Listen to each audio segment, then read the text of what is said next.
Salut les coquinous et les coquinettes. Alors aujourd'hui, je vais vous donner 7 trucs de manipulation et de persuasion. Alors si vous me suivez depuis un certain temps, vous savez qu'en ce moment, je suis chaud sur tout ce qui est persuasion, manipulation et tout, parce que je viens d'écrire un bouquin qui s'appelle Communication, séduction et manipulation. Donc là, que vous ayez lu ou pas le bouquin, ça va pas changer grand-chose parce que je vais vous donner donc 7 astuces faciles à mettre en place que vous pouvez même utiliser dès ce soir, quoi. Il suffisait d'y penser, il suffisait de connaître les trucs et qui auront, je l'espère, un réel impact positif sur votre game, sur votre pouvoir de séduction, sur votre pouvoir de persuasion. Alors le premier truc qu'il faut savoir en persuasion, c'est qu'il est important de faire toujours en sorte que l'autre personne ait l'impression que l'idée vient d'elle-même. Par exemple, pour ça, on peut utiliser simplement la réponse automatique, quasiment automatique, si tu veux. Par exemple, vous êtes au resto avec une fille et personne se décide à payer et tout, et elle peut dire bon alors c'est moi qui dois payer ou quoi? Et là, au lieu de dire oui, vas-y paye, c'est à conseiller de dire plutôt si tu veux. Et en fait, ça veut dire la même chose, elle sera engagée de la même façon, mais ça donnera l'impression que l'idée vient d'elle. Par exemple, vous êtes avec une fille, qu'est-ce qu'on fait maintenant? On va chez toi, elle va dire bah, si tu veux. Par exemple, ça va être comme si l'idée venait d'elle, alors que depuis tout à l'heure, vous arrêtez pas de la caresser, de lui caresser les cuisses, de danser collé serré avec elle, de l'embrasser et tout. Mais vous avez réussi à lui semer des graines dans la tête, et au moment où elle dit ça, elle va avoir l'impression que l'idée vient vraiment d'elle. Et vous allez encourager ça en disant, bah si tu veux. Je vais maintenant vous parler de ce qu'on appelle les patterns. Alors les patterns, c'est, bon, je vais prendre un exemple. Je vais vous dire, ne pensez pas à la couleur verte. Ne pensez pas au vert. Et bien forcément, qu'est-ce que vous allez faire? Vous allez penser au vert. De la même façon, je peux vous dire, n'imaginez pas une femme nue devant vous avec ses deux jolis seins qui se balancent pendant que elle vous chevauche. Enfin, c'est une façon de faire. Ou une jolie femme comme ça qui se mord la lèvre devant vous, qui vous regarde droit dans les yeux et tout. N'imaginez pas ça. Déjà, le cerveau ne comprend pas la négation, donc forcément, vous allez quelque part en vous imaginer ça. Mais ce que je veux dire, c'est que en racontant des histoires, je vais vous raconter l'histoire, bah, ça se passait dans un royaume où tout était rose, il y avait des petits nains qui sautaient partout et des très belles femmes.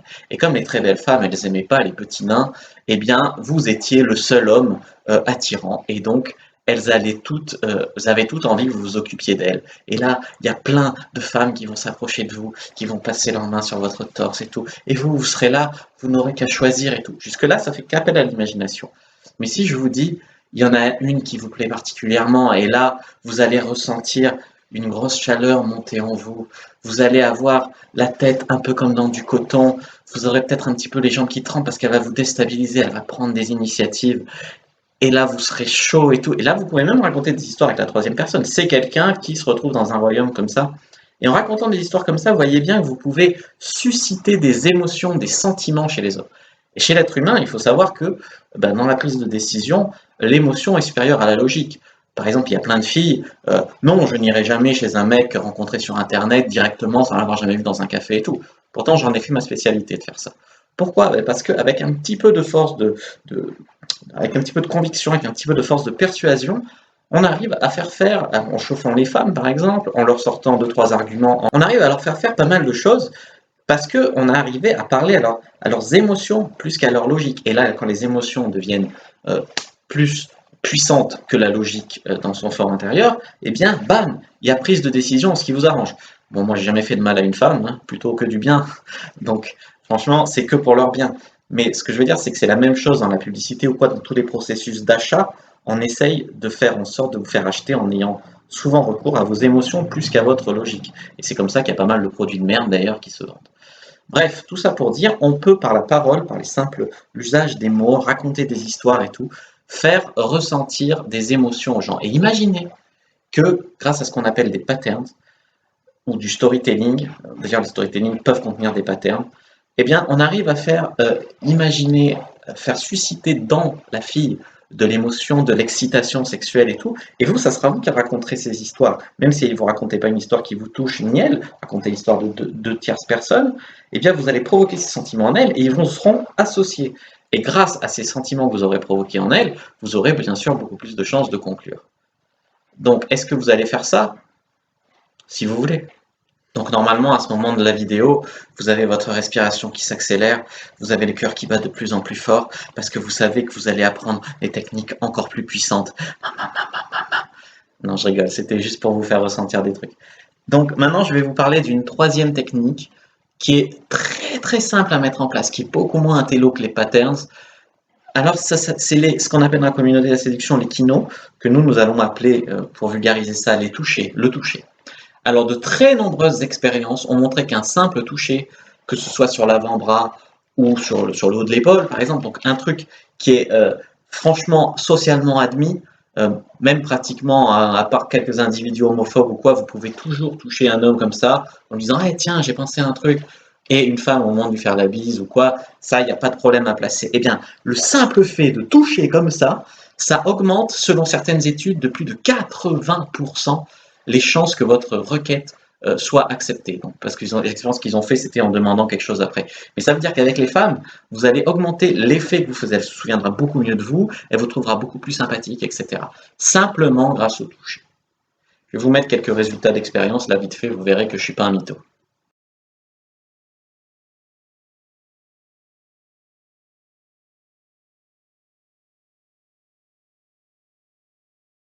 La technique numéro 4 maintenant. Déjà, eh ben oui. Alors la technique numéro 4, c'est de donner une raison. Alors, il y a beaucoup d'études, enfin, je ne sais pas s'il y en a beaucoup qui ont été menées, mais en tout cas celles qui ont été menées, elles ont montré que le fait de donner une raison, même de la merde, eh bien ça augmentait le taux d'acceptation d'une requête. Alors par exemple, est-ce que je peux passer devant vous dans la queue euh, parce que je suis pressé, parce que je dois aller faire des photocopies. Alors photocopier à la limite c'est une bonne raison, mais parce que je suis pressé simplement, c'est de la merde, n'importe qui peut dire ça, eh bien ça augmente là aussi énormément le taux d'acceptation de la requête par rapport à un est-ce que je peux passer devant vous. C'est bête, hein? Mais si vous adaptez ça au pick-up, est-ce que tu veux bien m'embrasser parce que c'est mon anniversaire? Non, c'est pas la routine que j'ai utilisée dans la vidéo où j'embrasse 5 meufs à l'arrache dans un bar. C'est pas cette routine. Mais j'imagine que ça pourrait marcher. D'ailleurs, il faudra que je la teste bientôt sur le terrain pour vous faire une belle vidéo. Voilà, donc n'oubliez pas de donner une raison. Donc, est-ce que tu pourrais me donner ton numéro pour que je te rappelle? C'est complètement con, mais ça augmentera ou pour qu'on se revoie dans un autre contexte. Ça augmentera vachement le taux d'acceptation. C'est des petits trucs que je vous donne, franchement. Ça passerait dans une conversation inaperçue et pourtant, ça a vraiment un impact sur le taux de réussite. Le cinquième truc maintenant, c'est ce qu'on appelle l'effet Barnum. Donc c'est ce qu'on peut retrouver dans les horoscopes, par exemple.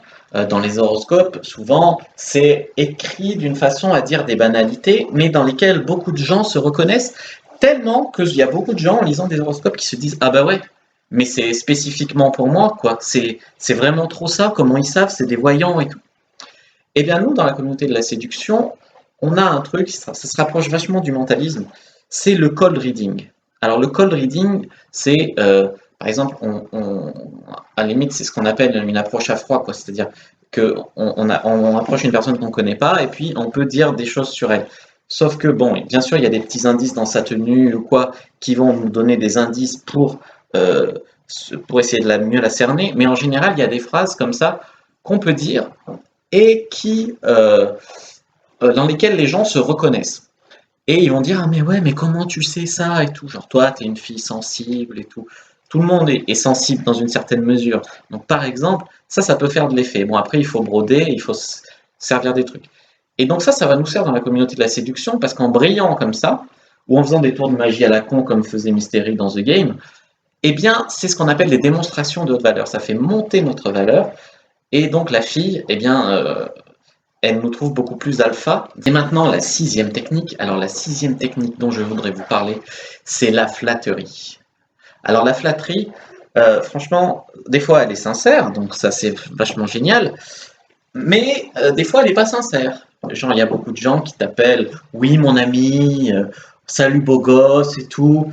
Et pourtant, on sait que bah, ils disent ça à tout le monde et tout. Mais n'empêche, quelque part en nous, les études ont montré que ça nous fait plaisir. Et donc, la flatterie, à part chez des individus qui sont vraiment braqués, qui sont vraiment genre LSE ou quoi, et même les LSE peuvent aimer ça. Chez des individus qui sont vraiment braqués contre la flatterie, chez la plupart des gens, ça augmente aussi le taux d'acceptation d'une requête. Donc la flatterie, qu'elle soit fondée ou non, à part si c'est vraiment trop gros, on va dire salut, oh t'es vraiment trop mince et tout à une grosse ou t'as de beaux yeux à une meuf aveugle, ça serait vraiment déplacé. Mais mis à part ça, salut ma belle, comment ça va et tout. Bon, ça fait un peu relou peut-être de dire ça. Enfin, moi je le fais des fois, mais ça passe parce que dans la façon de le dire. Si c'est pas dit sur un ton de drague, parce que franchement la drague comme ça c'est de la drague relou, mais si c'est dit d'une façon à flatter, eh bien ça aura un impact forcément positif. Et même le fait d'utiliser ces surnoms, genre ma belle, mes trucs, ça a quand même un effet intéressant.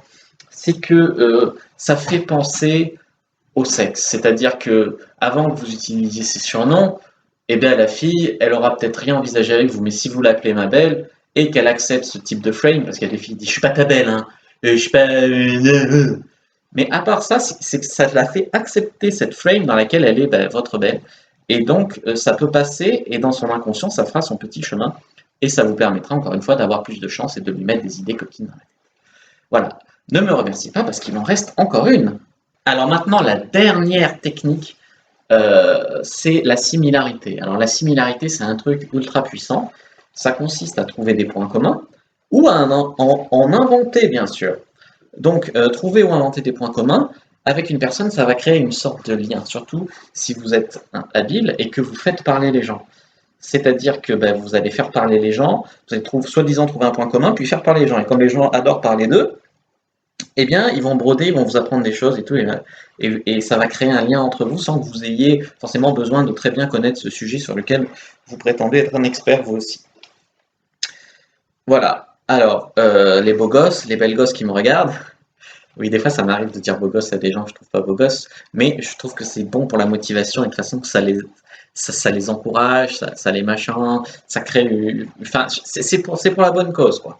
Donc, je vais maintenant vous dire encore une technique, c'est le mirroring. Ça a un rapport avec la similarité. Donc le mirroring, c'est le fait de singer.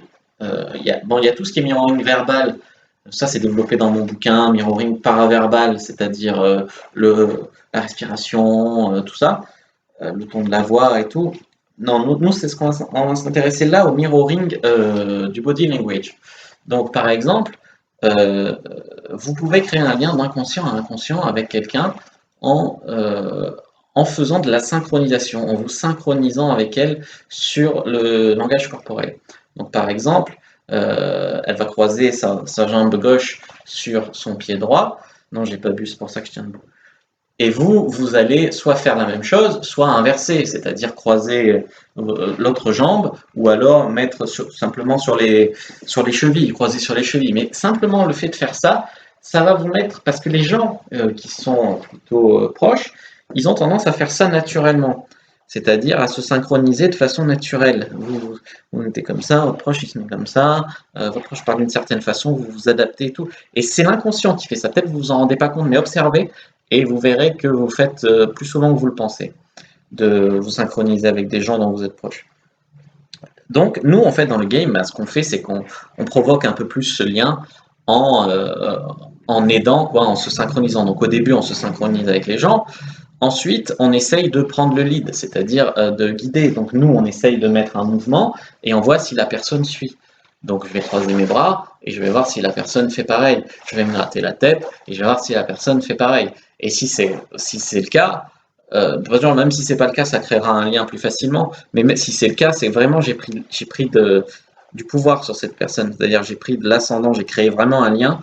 Et donc là, je vais pouvoir passer à la vitesse supérieure avec un taux de réussite, on va dire, probablement assez haut.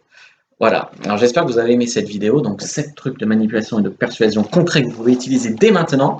Je parle un peu plus vite parce que je suis plutôt en forme aujourd'hui, donc je ne sais pas si ça vous plaît, dites-moi dans les commentaires ou quoi. J'ai aussi changé le cadre, j'essaie de filmer debout, peut-être ça sera plus dynamique. Enfin en ce moment j'essaye pas mal de trucs comme ça, je vois ce qui vous plaît pas, j'essaye de m'adapter les types de sujets, peut-être que vous aimez avoir plutôt 7 trucs, 5 trucs, 10 trucs, peut-être que vous aimez quand je disserte plus profondément sur l'amour ou sur la tension sexuelle ou quoi. N'hésitez pas à me dire dans les commentaires, franchement ça m'intéresse vachement. N'hésitez pas pour plus d'informations sur la communication, la persuasion et la manipulation, la dark seduction, la PNL et tout, à lire mon e-book Communication, séduction et manipulation.